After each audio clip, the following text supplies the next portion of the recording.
Hi guys, welcome to Ameyaw TV One-on-One, and today on Ameyaw TV Interviews, I'm honored to be speaking to a man that is a pioneer in a field that has a lot of people talking, especially recently due to celebrities, fantasizing and rushing into getting what he specializes in. He's a pioneer, he's a visionary, and he's a hero, and you want to know more about him. We'll be right back. It's Ameyaw TV. Please don't go anywhere. Welcome back, guys. As I said earlier, today I am very privileged to sit with this man and to speak with this man. He's one I called a pioneer, and he's going to go into details on all the amazing things he's been able to pioneer throughout his life, his journey, the good that he's doing, the best that he's yet to offer, and all that you have to know. I'm privileged to be sitting with Dr. Yentra. Welcome so much, sir. Thank you. It's a privilege to say with you. Like, I've used the word privilege a lot because I've read about him and all that he's been doing over the years is impressive. I mean, I did mention the word pioneer, and I want you to let our viewers know through the journey since you started to do what you do. How many feats have you been able to achieve to get into this point? Well, I'll start from my village. My village, you may not find it on the map unless you use a topo sheet. No, it's a town not too far from Kumasi called Kwantakese. It's in the Efija Kwabre district. And in my family, the first to go to secondary school and also university. That's huge. And then in my village, their first doctor. I pioneered their first doctor. And then as a plastic surgeon, I was a pioneer plastic surgeon in the military hospital, 37. And I established the plastic surgery unit and the burn center until I left there 2017. Now I'm freelance. Now you're a freelancer. Yeah. And then when MTN introduced their Heroes of Change, I was the ultimate winner for season 1. The very premium season. Yes, season 1. That's amazing. And there are other areas also. That you worked in. Yes. You did mention being the pioneer from your family and your village to be a medical doctor. When would you say you found that passion that you wanted to help people through the act of healing? Well, I would say that in my life, God has supported me. People have come to my aid, even to the extent that in the 6th form, I prayed and I was directed to my church to collect money to buy my books. Wow. God directed me. And there have been instances where people have supported me. I remember when I went to KNUST, a late friend of mine introduced me to his brother-in-law at the university, and he took me as a son in the person of Dr.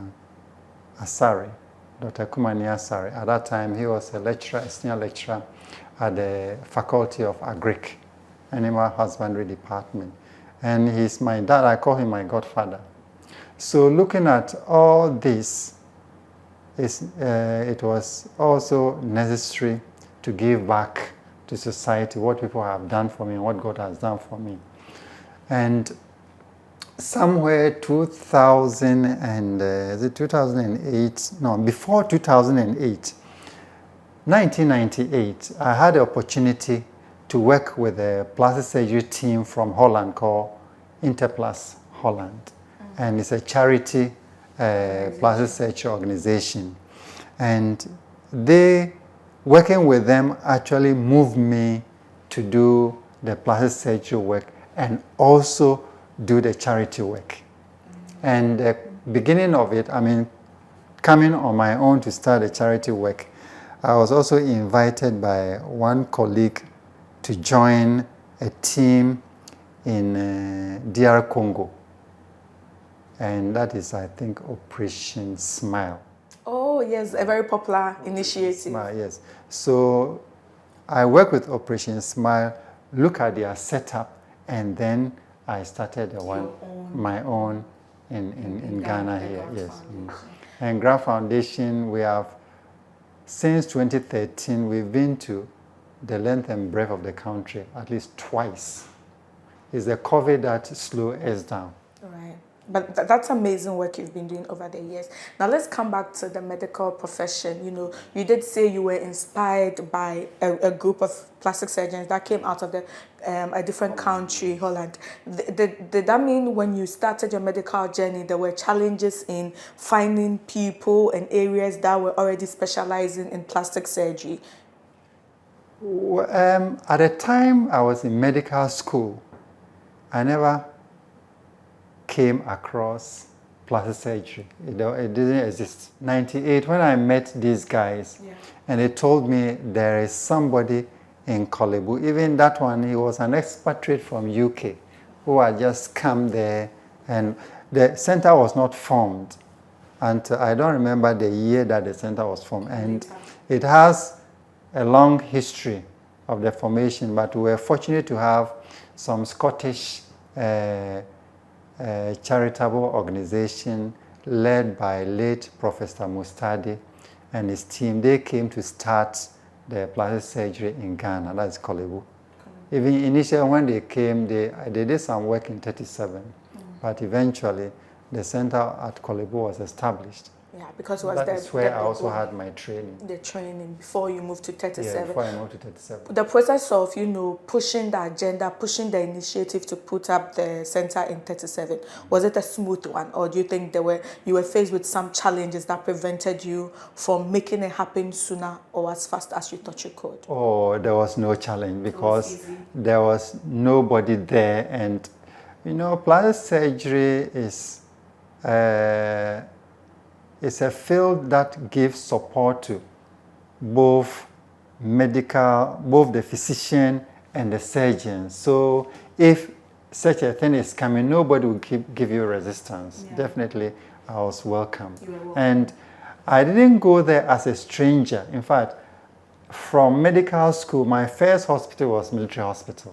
So out of that place that I went to do the specialization, and just, it's like homecoming. Coming back better and bringing better. So it was more of a warm warm welcome, and exactly, all that you've done. And in the years of active service, what would you say had been the most joyous moment, the most, you know, heartwarming surgery that you might have done that you look back always and was like, I am happy I took this part among all the other fields in medical school? There are many of them, but the one that touches me most was a very simple thing. Yeah. That time I was a house officer, and somebody presented with cholera. Okay. You know, this disease with vomiting and diarrhea. And then when I saw this person, then the sister in charge, so they should send the person to a referral center at Wija. We used to have a place where they send such cases there. Then when I saw, I said, no, please, let's resuscitate before. Because when I saw this person, there was no pulse. I was just breathing a little, but the pulse has disappeared. So quickly, I opened up a vein, and then we push fluid about 2 liters, and then the person started talking again. Then after we have stabilized, I said, now you can go. So that was one of my most joyous moments. You played Jesus right there in the field. We can't say that. It's giving us the knowledge to. It do seem you really enjoyed your years of active service as a medical person. Yes. In fact, there have been a lot of people facing difficult situations. In fact, one of them was a lady who came with ulcer on both legs, from the ankle to the knee, on 2 legs. When I saw her, I thought she has even developed a cancer or malignancy. Then I managed this person, and the wound got healed. It improved. Then I did skin grafting to cover the raw area. It healed, and then she went back home. Wow.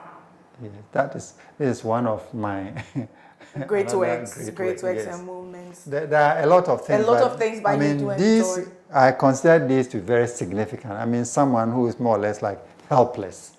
And then you come in. And then you come in and then bring relief to such a person. Bring joy back into their lives. That's so fulfilling. There are countless examples, but at least these two are ones that really touch your hearts. That's amazing. And congratulations on all the good work that you did during your active service. Now let's come to a topic that has a lot of people talking, especially in recent times, because we've heard about, let me say, 4 or 5 Ghanaian celebrities come out to openly say, I went to get surgery to enhance my body, to enhance my looks, from their boobs to their hips to their tummy. And there's a whole lot of conversations, because whenever they bring it up, it's always, oh, I didn't do it in Ghana. I went outside, and someone in Ghana who had done it had caused the death of someone, and it is not healthy. You know, there's always been that conversation. But being a pioneer in that field in Ghana, having practiced in Ghana, having used your work to help others in Ghana,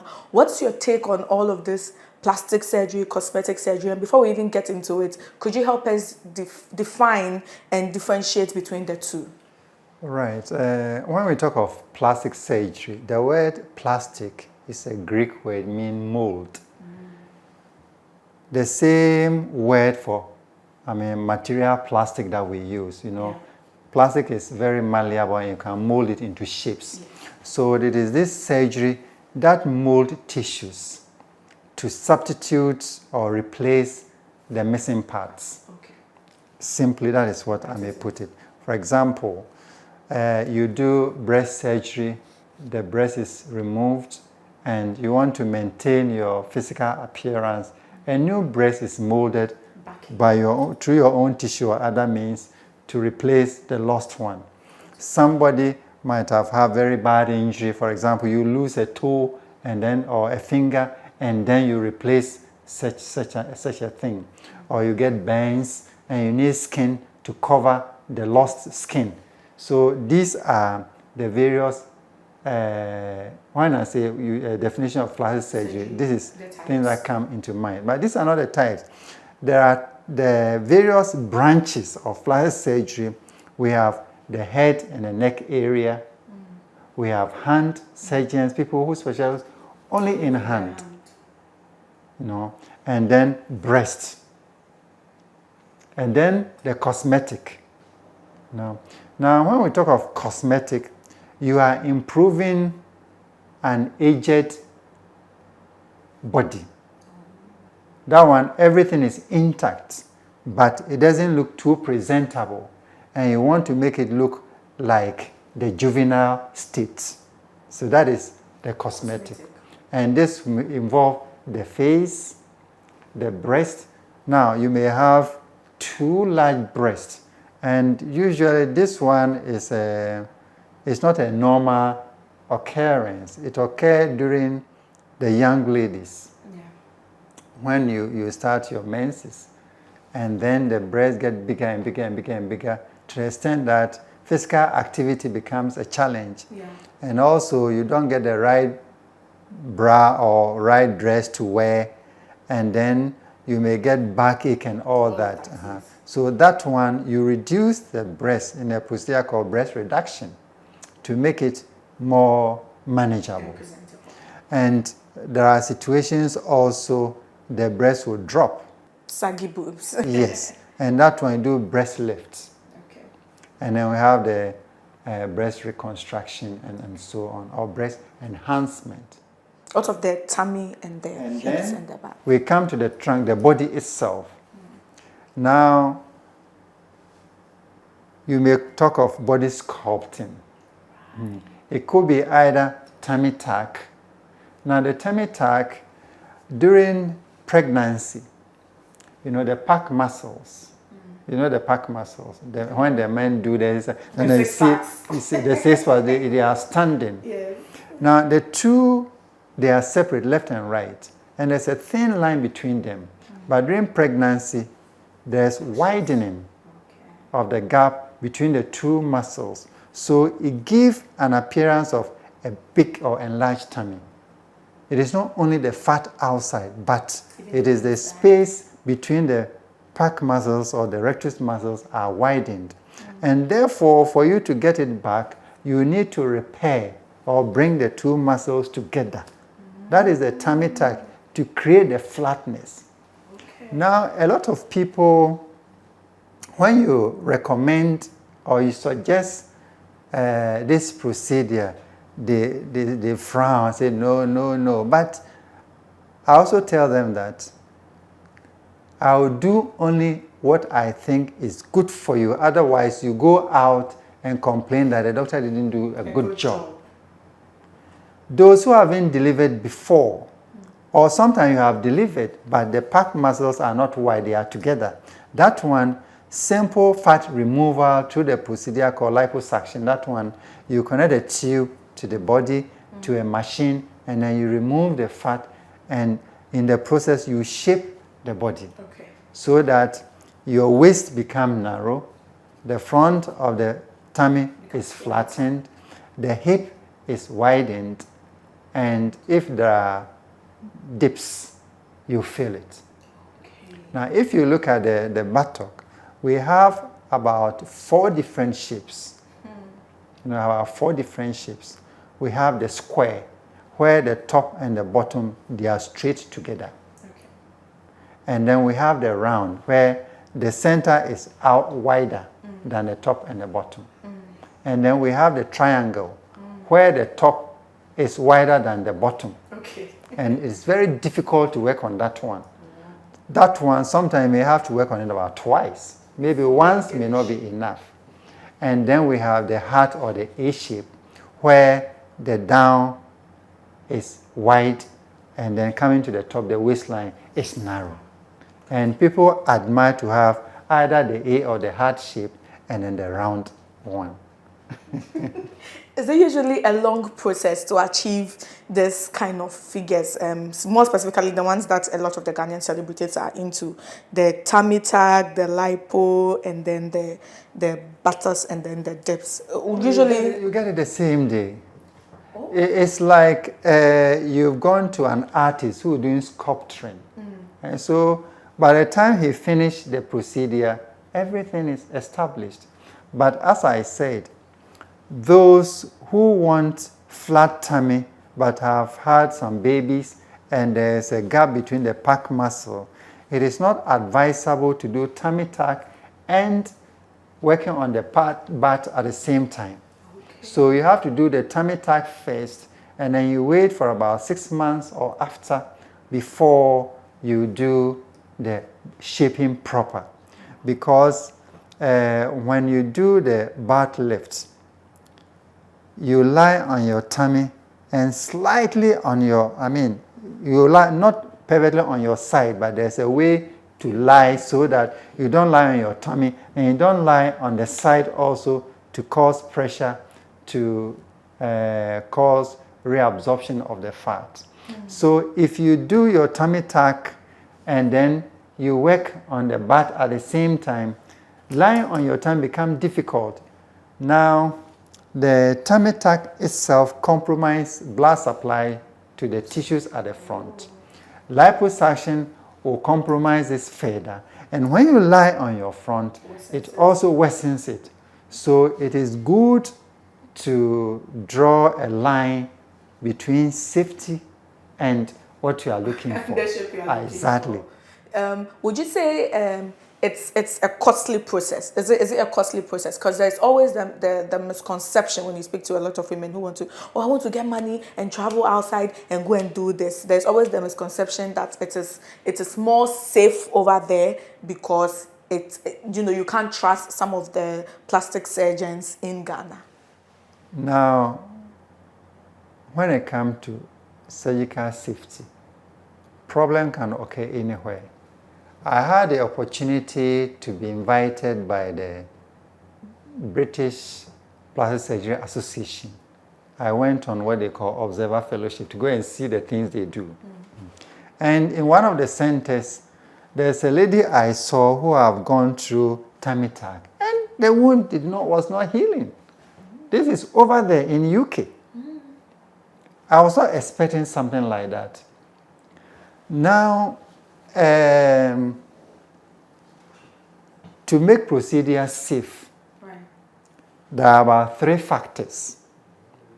One of the factors is the client herself or himself. Now, you make sure that the person doesn't have any illness. If there is it compatible with the procedure? I've had clients who didn't even know they have hypertension. You enter the operating room, before the person is put to sleep, the BP rises up.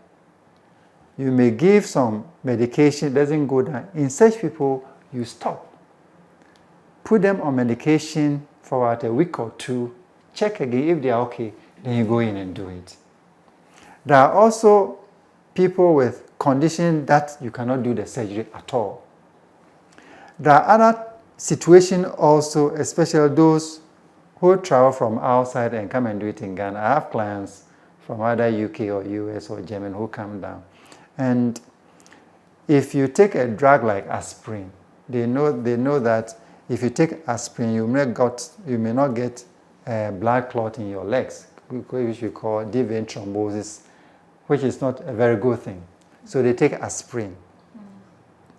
And this aspirin causes blood to thin out, so that if you take it and you don't detect and you do the procedure, it can bleed and you can't control the bleeding.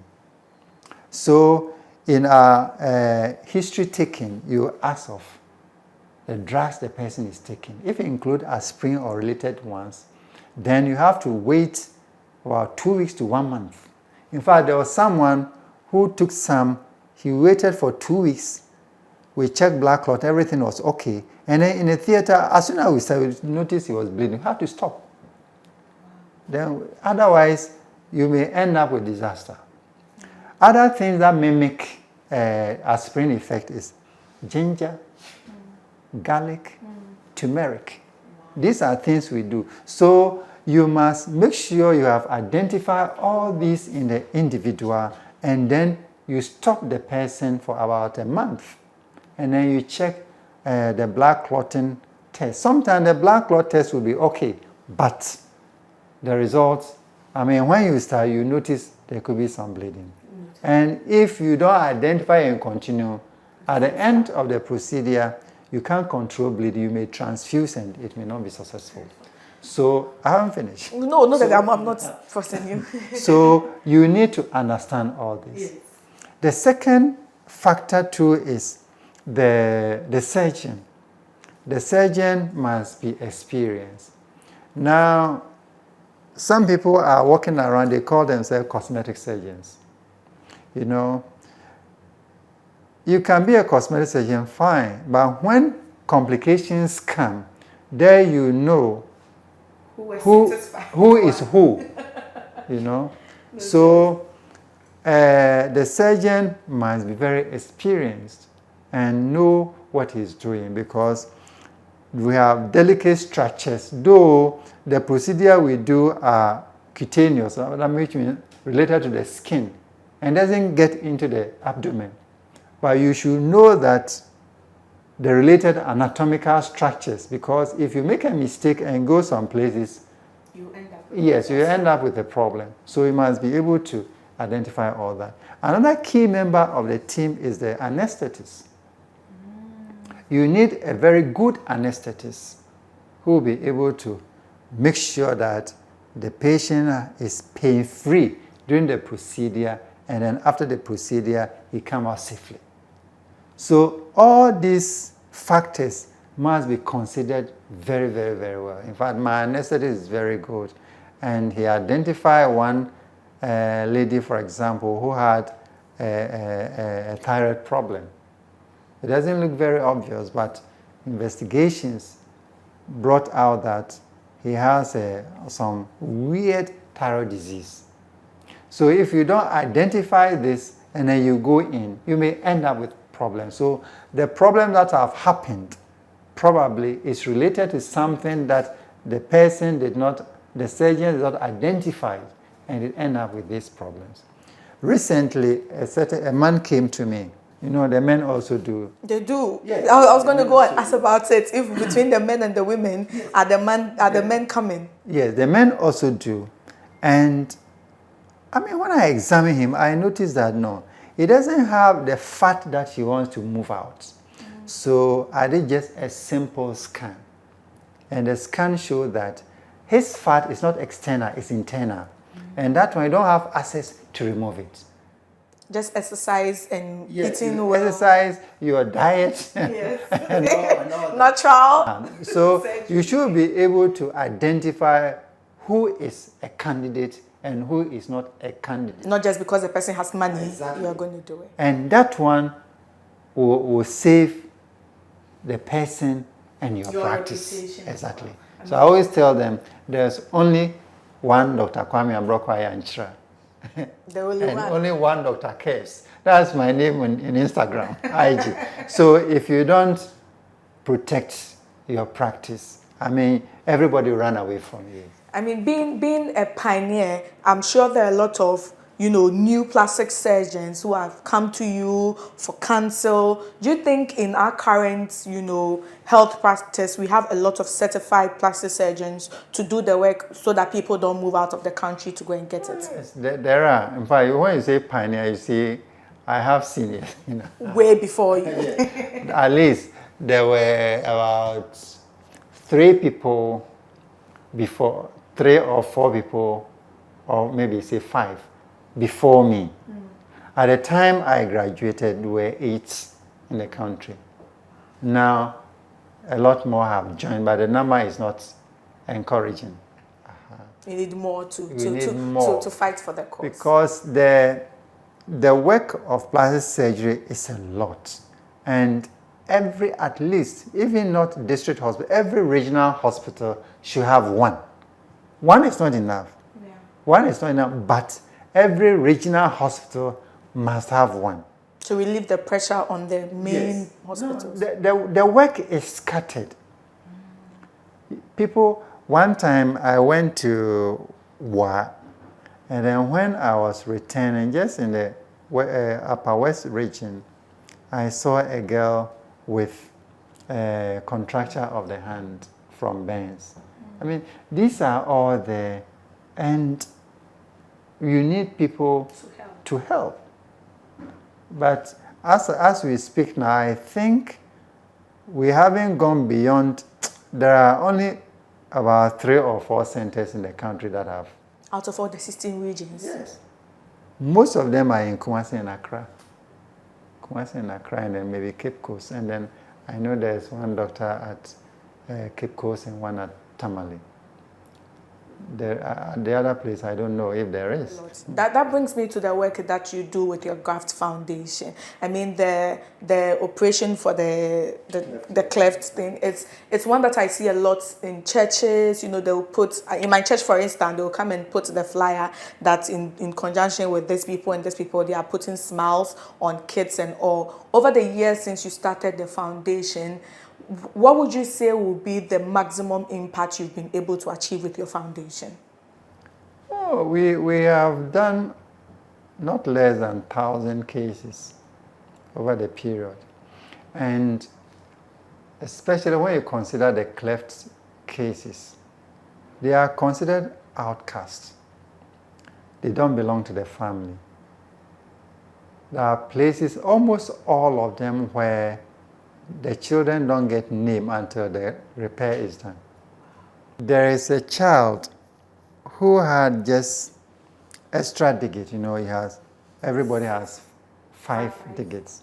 Sometimes it can be 6 or can be 7. And he had just a small extra digit on the little finger and then the toe. And the grandfather was saying that they should go and kill this child. And this child, the excision of this extra digit each one doesn't take more than 15 minutes. Even 15 minutes. Yes, just a very short period. You can use maybe 5 minutes to take one out. All the 4 within 30 minutes, it is done. And he's saying that this child shouldn't exist. So it is gratifying you as a surgeon to see the smiles on the mothers and then these children coming back to society again. But a man who is not married because of the cleft. And it is not, an infection or just Contagious because, disease. yes, not a contagious, just because of the deformity on the face, which is easily correctable. And there are some of the cases I have done that when you see, you may not think they had such a problem. At all, even Yes. to begin with. You may not see it. So there is something that they can easily be integrated into society. But society make it like it is a taboo, it is a water baby. I remember in my hometown when I was growing, I heard that somebody gave birth and then they said, oh, they went to see the child off. Means they went to throw the child away in the forest. They kill her in the forest. It happens. Even we have had some of our journalists reporting some of these incidences in the media. So it's something that exists, but it is something that can easily be corrected. So they should just look for Graft Foundation and then trace us so that we give them the smiles that they deserve and the family. I mean, it's amazing the work you've done over the years. It's amazing the work you do, and it's really impressive that when the MTN Heroes of Change started, your good work was identified and you were acknowledged. With that recognition, do you think that has been able to make your job, your practice, your foundation, and everything you do more visible and more open and accepting to the public in general? It has attracted more work, but it didn't attract the support it needs to do the work. Okay. So that has always been the challenge. When you go out on the media, on television, people see you. Oh, when the problem comes, they call you and they bring them, but the kudi doesn't come, the cash doesn't come, the support don't come. In fact, there are some some stories I can't share. You can't share. I can't share. But then you need more support to make the work more effective. Yes, more and visible. Let people. There have been organizations and entities who have helped us, but we still need more. Too much help is never bad. Definitely. Too much help is definitely never bad. That's amazing. True. So now you're focused on your freelancing, and for those in Ghana who want to get plastic surgery, want to get cosmetic surgery, how can they find you? How can they reach the one and only Dr. Nyacha? You can find me on Instagram, and it's lowercase dr_curves, CURVES. That is Dr. Curves. dr_curves, Dr. Curves. And then our contact number. You can reach me on 055 399 8989.